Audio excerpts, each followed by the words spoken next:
ஆண்கள் பெண்களிடம் எங்கே தோற்கிறார்கள்? அன்பு வார்த்தையிலும் அரவணைப்பிலும் காமத்தில் மட்டும்தான் தோற்கிறார்கள். வாதத்திலும் கூட சில முறை பெண்களிடம் ஆண்கள் தோற்றுத்தான் போகிறார்கள். ஏன் தெரியுமா? பெண்மை அவ்வளவு அழகு. அழகு இருக்கிற இடத்துல தான் ஆபத்தும் இருக்கும். உணராத தெரியாத ஆண்களுக்கே இது சமர்ப்பணம். என் ஆண் மகன்களே, நான் ஒன்று சொல்கிறேன், கேட்டுக்கொள். உன் வாழ்க்கையில் நீ பெண்ணிடம் தோற்று போகாமல் இருந்தால் உன் வாழ்க்கையில் நீ வெற்றி பெறலாம். உன் வாழ்க்கையில் வந்த பெண்ணிடம் தோற்றுப்பார், உன் வாழ்க்கையே சுகமாக இருக்கும். ஆனால் அங்கேயும் ஒரு கருத்து, அங்கேயும் பெண்ணை நம்பாத. பெண்ணை நம்பி நம்பி இழந்தவர்களும் ஏராளம், இழக்கக்கூடியவர்களும் ஏராளம்.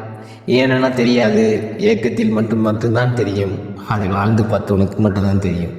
பெண்கள் எப்போதும் பின்புத்தி கொண்டவர்கள் என்று சொல்வார்கள். ஆனால் எல்லா பெண்களையும் சொல்லவில்லை. ஆனால் ஒரு சில பெண்கள் அதை சரியாக பயன்படுத்திக் கொள்வார்கள். பெண்கள் முன்னாடி பேசுவது ஒரு வார்த்தை, பின்னாடி செயல்படுவதும் ஒரு வார்த்தை. காத்திரு வருகிறேன்.